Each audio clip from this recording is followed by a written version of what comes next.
Hola chicos, ¿cómo están? Yo espero que todos se encuentren de la mejor manera. Pido una disculpa si se escuchan ruidos externos. Desafortunadamente, estando en casa, muchas ocasiones se pueden escuchar otros ruidos que nosotros no podemos estar controlando. Entonces, de antemano, pido una disculpa por los ruidos que se están escuchando en este momento. Y si durante la clase se continúan escuchando, también igual les pido una disculpa. Espero que todos se encuentren muy bien, espero que el estrés y el agobiante vida de un estudiante de forma virtual no sea tan agobiante para todos ustedes y que pudieran ustedes mismos poder aprender esta nueva modalidad que se nos ha venido dando de esta forma de manera inoportuna. Estamos muy a destiempo de muchos de los temas que tenemos que estar viendo. Sin embargo, vamos a tratar de abarcarlos, vamos a tratar de avanzar lo más que se pueda en todo esto, porque realmente es mucho contenido y no podríamos a lo mejor abarcarlo en tan poco tiempo. Pero vamos a tratar de profundizar en cada uno de ellos porque quiero que comprendamos como muchas cosas y muchos aspectos que en su programa yo he estado observando. Por ahí investigué con algunos de sus compañeros y me comentaba que ya habían visto lo que era algunos términos como qué es biología, qué se dedica a la biología, con qué otras materias podría encontrarse relacionada para poder realizar algunos estudios o actividades, experimentos juntos. En este momento yo estaré hablando acerca de la célula animal. Me comentaban que habían visto también la célula vegetal, entonces se habían quedado en este tema. Vamos a continuar con lo que la otra profesora se había quedado y vamos a darle un poquito de agilidad. Espero que la clase no sea tan agobiante para ustedes. Recuerden que así como yo en este momento les estoy hablando, ustedes deberán de hacer anotaciones en su libreta por cuestiones académicas de estudio, aprendizaje y retroalimentación para ustedes mismos. Va a tener una evaluación, la vamos a contabilizar al final del curso. El hecho de que hayan tenido como todas las anotaciones de los temas que estamos grabando y subiendo. Cualquier duda que tengan al respecto pueden contactarme por medio de el WhatsApp con el jefe de grupo, puede ser por un correo electrónico y puede ser también por medio de la plataforma de Classroom. En caso de que yo no vea alguno de sus mensajes de manera rápida y a ustedes les surge, háganme favor de pedirle al jefe de grupo me diga para yo revisar el correo o la circunstancia que me estén enviando vía electrónica. Entonces vamos a comenzar. Nuestro tema es célula animal. La materia que tenemos nosotros es biología general y vamos a tratar de ver toda su estructura y las funciones de cada una de sus partes en cuanto a cada organelo. Quiero que, permítanme un segundo, quiero que identifiquemos que esta es nuestra célula animal y que cada una de sus partes o la mayoría de sus partes, cada una de ellas se le denomina organelo.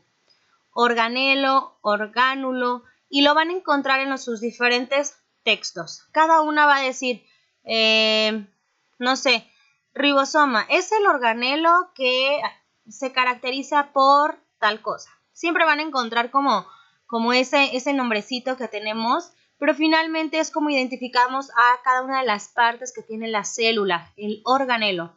Y nuestra célula animal, obviamente en su mayoría, pues son de una forma un poco esférica, no totalmente es una esfera tal cual redonda, va a haber algunas envolturas, algunos pliegues que no se vean de manera circular o de manera esférica, pero la característica que tienen las células de origen animal, pues precisamente es un poco esférica. Entonces, vamos a comenzar. La célula animal se encuentra en la mayoría de los animales, de los mamíferos, de los seres humanos, en todos aquellos que tienen una célula eucariota. ¿Ok? Tenemos aquí la membrana plasmática. Y la membrana plasmática es, en este dibujito que tengo, es toda esta parte externa en color azul fuerte. Toda esta parte. Y finalmente, por ser la parte más externa de la célula, es precisamente la envoltura. Es lo que envuelve y cubre a la célula, la protege, permite que todo se encuentre dentro de la célula. Contiene lípidos y grasas. También existen en esta membrana en color, la tengo aquí caracterizada en color azulito fuerte, tenemos esta infraestructura. Si nosotros este plieguecito que tenemos aquí, yo lo cortara y se los mostrara a ustedes, se verían como un sándwich, si ustedes se fijan. Me gusta a mí relacionar las figuras, las infraestructuras que tienen algunas células y orgánulos con algún objeto con el que se pueda asemejar, porque para mí es de mayor aprendizaje. Si a ustedes no les molesta, podemos dar este tipo de ejemplos, pero si ustedes prefieren que únicamente omita mis ejemplos un poco abstractos, podemos hacerlo. Les decía, tenemos aquí nuestra membrana plasmática.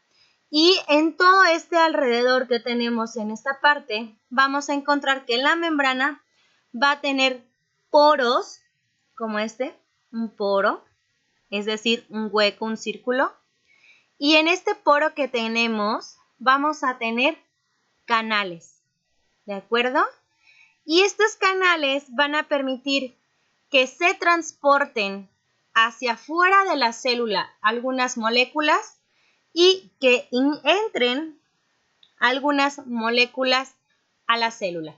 Y de esa forma, dejo salir una y dejo entrar una molécula, van a permitir que se realicen las funciones necesarias de la propia célula para encontrarse de manera sana. Van a permitir que circulen moléculas para realizar metabolización, para realizar respiración celular, para realizar, ¿qué podría ser? Pues en general todas sus funciones, reacciones químicas es la palabra que estaba buscando, todas las reacciones químicas necesarias para el control y funcionamiento vital de la célula. Ahora, hay una infraestructura muy compleja, un poco complicada hasta cierto punto de comprender o imaginar. Sin embargo, es muy elemental que ustedes identifiquen qué es el citoesqueleto. El citoesqueleto no es un orgánulo. Esta infraestructura del citoesqueleto es el que se va a encontrar en la célula para que los orgánulos, todas las partes que tiene la célula, se encuentren distribuidos de manera ordenada. Por ejemplo, si aquí va una mitocondria, aquí debe de ir la mitocondria, no debe de andar vagando, ahí debe de estar. Enseguida tenemos a lo mejor el retículo endoplásmico, más al fondo tenemos al núcleo, en el centro tenemos nucleolo, por acá tenemos los centriolos y así. cada una de las partes que tiene nuestra célula deben de estar distribuidos en un orden, organizados, de una manera en la que tú vas aquí, tú vas acá, así como quizá, no sé si a ustedes les tocó en la primaria que el maestro les decía, ok, ahora vamos a ponernos, vamos a ubicarlos en las butacas, ¿no? Niño y niña, tú vas aquí, tú vas acá, tú vas aquí, tú vas allá, y así los iba acomodando, niño y niña en las butacas. A mí sí me tocó. Y de esa forma nos organizaban para estar en el salón de clase. Y que el niño o la niña más alta que yo no se ponga enfrente para que no me tape el pizarrón, por ejemplo. Algo así está en la célula. En la célula también deben de estar organizados y sistematizados cada una de sus partes internas, cada uno de sus orgánulos, para que realicen las funciones adecuadas de una manera organizada. Por lo tanto, el citoesqueleto va a permitir ese orden y esa ubicación de cada una de sus partes dentro de la célula. Por lo tanto, va a permitir que exista una coordinación en cuanto a las funciones, como les estaba yo diciendo. Y esta es la infraestructura del citoesqueleto. Aquí, este es un centriolo. El ejemplo de un centriolo, una mitocondria, perdón, el ejemplo de una mitocondria. Y aquí está el retículo endoplásmico. Dentro de la célula, chavos, no crean que una célula la abres o así como la ven ustedes en la imagen y nada más son los orgánulos que se encuentran arriba. No, toda esa esfera, toda esa célula se encuentran los orgánulos distribuidos de manera organizada. No sé si en su vida les tocó una maqueta donde una bolita de unicel la raspaban y en la parte del centro colocaban con plastilina los orgánulos y le echaban la grenetina y se hacía como gelatinita. Entonces, yo espero que sí, para que tengan una idea a lo que me estoy refiriendo.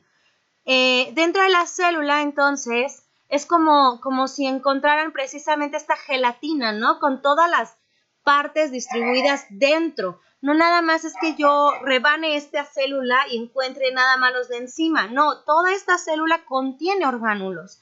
Y estos orgánulos, para que puedan estar coordinados y organizados, debe de haber un citoesqueleto, que es toda la red que encontramos en esta parte de aquí. Todas estas telarañas es la que puede ejemplificar un citoesqueleto. Permite que cada uno de los orgánulos se encuentren interconectados entre sí y por medio de ellos podemos nosotros mandar algunas señales de funcionamiento, etc.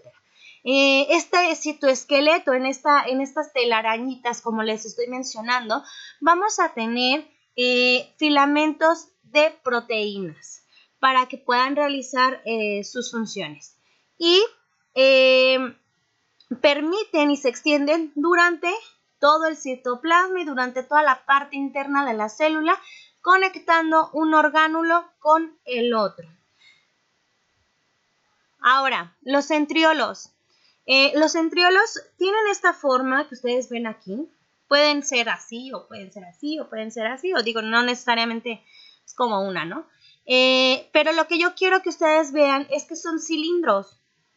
Son como muchos popotes. Así como está un popote completamente hueco, ese es un centriolo. Si ustedes se fijan, entonces, son muchos popotes, ¿no? Los centriolos son cilindros huecos y cortos, muy cortos, de microtúbulos. Microtúbulo quiere decir de aquí hasta acá. ¿Por qué microtúbulos? Porque en esos se están conectando varias moléculas, ¿de acuerdo? Entonces, los centriolos son cilindros huecos y cortos de microtúbulos y tienen esta infraestructura. Ahora, su función principal de estos centriolos es la siguiente. Cuando ustedes, no sé si ya lo vieron o lo van a ver, pero en algún momento deben de ver lo que es el ciclo celular y Y la división celular, la mitosis, la meiosis, todos estos procesos requieren de una división de células y un crecimiento celular. Para que se realice entonces la división de células específicamente y la mitosis, vamos a requerir principalmente de los centriolos. Es la parte más importante dentro de la célula para poder realizar la mitosis. Y la mitosis finalmente que va a cerrar el ciclo celular. Pero no les voy a hacer bolas en ese aspecto. Entonces, les decía, es la parte más importante porque va a permitir cada uno de los centriolos dirigirse a un lugar específico dentro de la célula para direccionar y controlar tanto los cromosomas como el núcleo para que no se dispersen durante la división celular. De esa forma es que se controla todo este proceso por medio de los centriolos. Sin ellos no podríamos nosotros tener una división de células. Y estos centriolos van a contener proteínas y microtúbulos, como ya lo mencioné. Tenemos lisosomas, este es otro orgánulo de la célula y en sí son vesículas que contienen enzimas. Y para dirigir macromoléculas y partes celulares, es decir, las macromoléculas que entran y salen de la célula, así como algunas partes de la misma célula, van a permitir ser dirigidas por estos lisosomas, ¿de acuerdo? Son como estos jefes militares, ¿no? Por ejemplo, van a dirigir la orquesta, vaya. Y entonces contienen enzimas digestivas que van a hacer principalmente la metabolización. Ahora, participan en el proceso de apoptosis. ¿Qué significa apoptosis? Y esto grábenselo. La apoptosis es una muerte celular programada. ¿Qué quiere decir? Que cuando una célula se encuentra dañada y ya no puede ser reparada, cuando una célula encuentra la edad de la vejez o la edad límite de vivencia, por ejemplo, tienen que autodestruirse.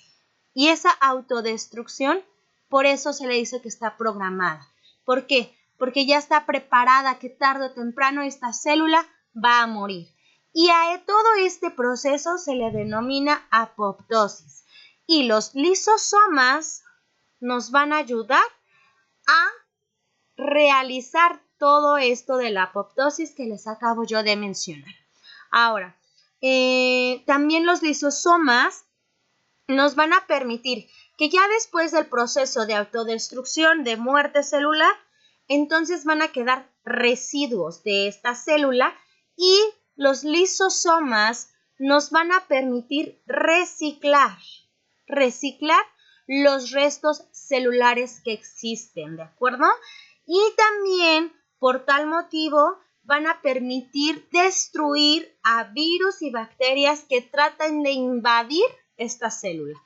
De esta forma es que los lisosomas nos permiten a nosotros realizar, les permite a las células protegerse de estos atacantes como el virus y las bacterias.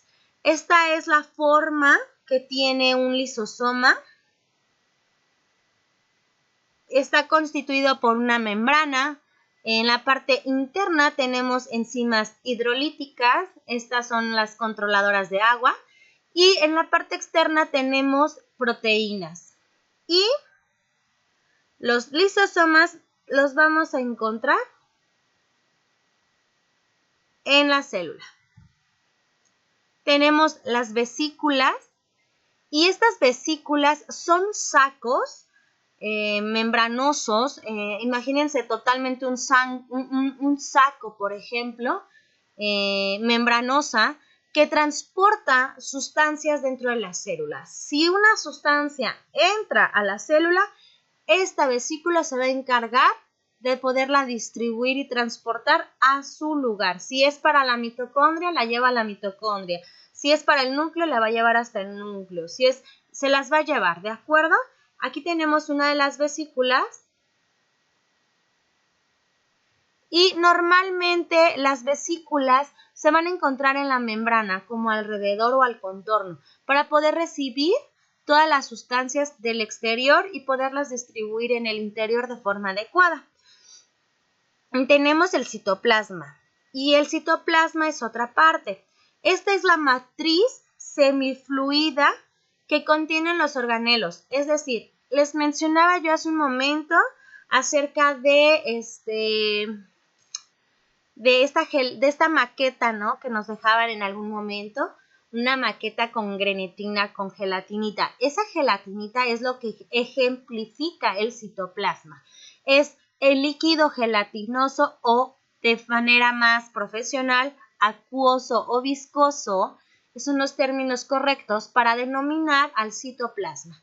Y el citoplasma es lo que va a permitir que no se estén también moviendo y se encuentren en una situación ideal todas las demás orgánulos. Y también va a permitir que en este citoplasma, en color azul, claro, lo tenemos aquí ejemplificado. Hay una disculpa. Van a permitir que en este citoplasma se realicen reacciones químicas necesarias para el funcionamiento. Para que una célula funcione de manera correcta, siempre va a necesitar reacciones químicas, ¿de acuerdo?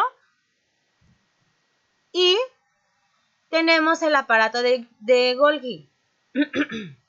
El aparato de Golgi, su principal función es sintetizar, empaquetar y secretar productos celulares para exportarlas fuera de la célula a donde se requiera. Es decir, si dentro de la célula se sintetizan proteínas que requiere el hígado, lo que va a hacer este aparato de Golgi es que dentro de esta va a realizarse todas las reacciones químicas necesarias y va a ir circulando porque lo necesita el hígado. Bueno, ya lo procesó, ya lo sintetizó, lo empaquetó para que no vaya a desintegrarse en el medio exterior.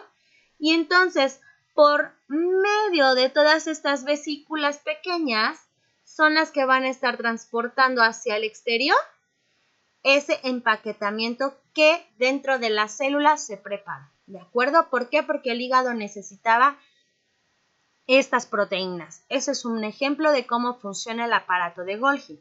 Y tal cual su infraestructura, si ustedes se fijan, es finalmente como una oblea totalmente apachurradita o como circular, ¿no? Y tenemos a sus alrededores varias vesículas que nos van a permitir transportar hacia afuera lo que les acabo yo de mencionar. Ahora, las mitocondrias. El aparato de Golgi lo tenemos aquí. ¿Ok? Y las mitocondrias, pues bueno, son organelos u orgánulos que realizan principalmente la respiración celular produciendo moléculas de ATP. Y las moléculas de ATP también nos van a generar energía en nuestro cuerpo. Para mí es una de las también importantes dentro de la célula, porque sin ella nosotros no vamos a tener la suficiente respiración celular, ni movimiento, ni energía para poder realizar nuestras funciones de manera interna y de manera externa. De esta forma, si están funcionando correctamente mis mitocondrias, yo puedo estar hablándoles por medio de esta máquina a ustedes, por ejemplo. Pero si mis mitocondrias no están funcionando, pues no tendría un medio, no tendría ni siquiera fuerzas para poder realizar la actividad que en este momento estoy realizando. Ahora, esta es la mitad de una mitocondria. Tiene una membrana externa, tiene una membrana interna, tiene una matriz, pero este es el organelo principal que tiene su propio ADN. La célula tiene un ADN que se encuentra dentro del núcleo. Y las mitocondrias, independientemente de lo que contiene dentro de la célula, las mitocondrias tienen su propio ADN. Entonces, esa es como una de las maravillas y extraordinarias, porque ningún otro lo tiene más que la mitocondria, ¿de acuerdo? Y cada órgano del cuerpo tiene un número determinado de mitocondrias. Por ejemplo, en el hígado, no recuerdo con exactitud el número de mitocondrias, pero está como entre 10,000 mitocondrias más o menos lo que tiene el hígado. Y el corazón podría tener a lo mejor 20,000.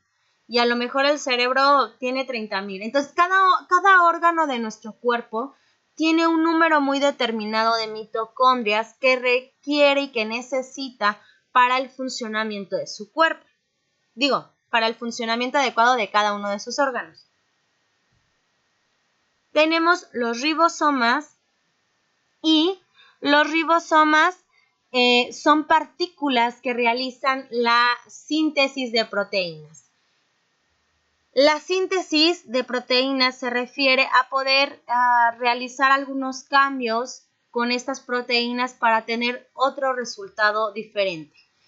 Y de esta forma, los ribosomas ayudan a participar dentro de la célula.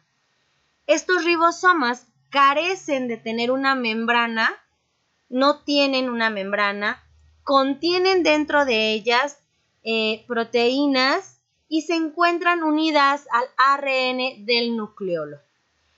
Se encuentran unidas por un codón. El codón es como este hilito que tenemos aquí. Y los ribosomas es cada uno de estos semicírculos en color azul. Y se encuentran unidos porque dentro de ellos van a estar transportando y sintetizando proteínas desde el núcleo hasta donde se requiera. Todos estos puntitos que tenemos aquí son los ribosomas. ¿De acuerdo? Y están unidos en su interior por este codón hasta el núcleo, ¿de acuerdo? Y las vacuolas, estas se encuentran unidas a la membrana, como ustedes lo pueden ver aquí, ¿de acuerdo? Estas se encuentran unidas a la membrana. Ayudan, aquí tenemos otro ejemplo de vacuola. Ayudan a retener los productos de desecho. Si bien yo les decía que la vesícula nos permitía hacer esa función, lo realizan junto con las vacuolas. Estas también van a retener productos de desecho de la célula y mantienen también el balance hídrico dentro y fuera de la célula. Esto se refiere a que dentro de la célula debe de contener cierta cantidad de agua y fuera de la célula de igual forma. Y lo que hace es mediar esta situación, que exista un equilibrio entre que si tengo más agua acumulada dentro la voy a eliminar y si yo necesito adentro de la célula agua, voy a tratar de meter agua a la célula. De esta forma las vacuolas es que participan en sus funciones. El retículo endoplásmico. Aquí, este es un sistema membranoso y su estructura consiste en una red de cisternas. Es decir, toda esta red de cisternas, ¿de acuerdo? Si ustedes se fijan, se encuentran algunas interconectadas. También van a contener vesículas, estos puntitos, y túbulos sinuosos que se extienden por todo el citoplasma. Los tenemos aquí. Todo este es las cisternas, todo este tenemos esa infraestructura que acabamos de comentar. Permiten la comunicación de la membrana del núcleo externa con el resto de los organelos. Y dentro de esos sacos aplanados o dentro de estas cisternas existe un espacio el espacio en color como cafecito más fuerte, estos espacios se llaman lumen, que almacena sustancias, ¿de acuerdo? Y existen dos clases de retículo endoplásmico, el que tiene ribosomas adheridos y el que no tiene. Entonces, su función primordial es la síntesis de proteínas y la síntesis de los lípidos. Tenemos el nucleolo, por ejemplo, y este es una región que se encuentra en el núcleo de la célula. Es un círculo más pequeño y se encuentra dentro de la célula. Entonces tenemos nuestro núcleo y dentro de esta tenemos nuestro nucleolo. Ay, perdón, me ando ahogando. Intervienen en la formación de ribosomas. Este que habíamos mencionado que tenía codones, permite que existan y que se formen más de ellos. Se encuentra en forma esferoidal. ¿Qué quiere decir eso? Que dentro del núcleo, se encuentra girando sobre su propio eje. No se mueve hacia ningún lado, sino él mismo gira en su propio lugar. Y de esta forma, dentro del núcleo vamos a tener proteínas y también vamos a tener ARN. El núcleo, por ejemplo, es el que va a cubrir el nucleolo. Este se encuentra en el centro de la célula, en este círculo amarillo. Se encuentra en el centro y aquí es donde vamos a tener la mayor información de material genético como el ADN, el ARN, los cromosomas de la célula. Ahí es donde se encuentra todo nuestro tesoro en cuanto a la información genética que tiene la célula. Y lo que hace pues principalmente es proteger la integridad de todos los genes que se encuentran dentro de del núcleo. Y también va a permitir regular las actividades que tienen el resto de las partes de la célula. ¿De acuerdo? Por eso se llama o se denomina en muchos textos como el centro de control de la célula, porque permite que todo esté en perfectas condiciones y controlado. Vamos a empezar con un tema que se llama seres vivos. Los seres vivos, estos seres vivos, su definición de un ser vivo es un organismo de alta complejidad que nace, crece, alcanza la capacidad para reproducirse y muere. Ustedes, si se ponen a investigar en el internet, van a encontrar diferentes definiciones de lo que es el ser vivo. Un ser vivo en términos de biología, porque también les van a salir otras cosas que nada que ver. Entonces, pero ustedes pueden adecuar este término porque es muy vago y puede ejemplificar muchas cosas. Esta es la definición que nosotros vamos a manejar.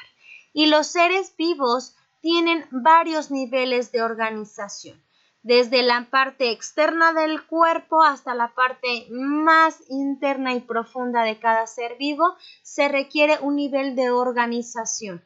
Y esta organización es la compleja situación que se encuentra de las macromoléculas de maravillosa estructura, como la que tenemos aquí.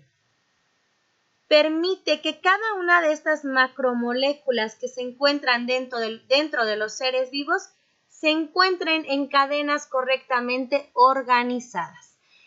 Y estas macromoléculas están coordinadas para determinar las funciones como respirar, metabolizar, defecar, comer, digerir, etc. Todas las funciones que ocurren fuera y dentro de nuestra célula, fuera y dentro de cada ser vivo, necesitamos de macromoléculas y de esta organización que tienen todas ellas. Este es nada más un ejemplo que yo les estoy poniendo para que tengan una idea de cómo es este complejo macromolecular. Y tenemos diferentes tipos de seres vivos. Tenemos animales, tenemos plantas, tenemos hongos, tenemos bacterias, tenemos protozoos. Todos estos de aquí son diferentes tipos de seres vivos que nosotros tenemos que identificar. Todos ellos nacen, todos ellos crecen, todos ellos se reproducen y todos ellos mueren. Y si no fuera poco, las características para identificar a los seres vivos es, primero, existen seres vivos más complejos que otros. Eso es lo que tenemos que tener muy en cuenta. No todos los seres vivos vamos a tener la misma organización de manera interna. Todos vamos a funcionar de diferentes maneras. Muchos seres vivos están constituidos por una sola célula y a ellos se les llama unicelulares, y otros tienen millones, miles de células, etc. Y a esto les vamos a denominar pluricelulares, ¿de acuerdo? Entonces, todos los seres vivos tenemos de 1 hasta millones de células dentro de nuestro cuerpo. Esa es la primera característica. La segunda es la irritabilidad. Aquí tenemos la irritabilidad. Pero no piensen ustedes que es la irritabilidad de enojarme con mi hermana mayor o mi hermana menor, no, nada que ver. Se refiere a la respuesta que tiene un ser vivo para reaccionar a factores internos y externos. Por ejemplo, cómo un cuerpo va a reaccionar a temperaturas altas o a temperaturas bajas. O por ejemplo, cuando presenta algún dolor o cuando se estira su propio cuerpo. Cuando realiza cada una de las funciones o en situaciones externas, por ejemplo, hace rato estaba lloviendo. ¿Cómo le hacen todos los animales y las plantas frente a la lluvia para protegerse? ¿Cómo entonces, y luego salió el sol? ¿Cómo entonces reaccionan estos seres vivos frente a esas circunstancias externas de su cuerpo? Esa es una característica que tienen todos los seres vivos, que van a responder de manera distinta frente a cada situación que se presenta. Así, por ejemplo, los girasoles, que por su nombre giran torno al sol, y donde vaya colocando y moviéndose el sol, ellos van a girar, observándolo. Y de esa forma ellos se alimentan. De esa manera ellos se oxigenan y responden a esos estímulos. ¿Qué pasa cuando no está el sol? Se cierran.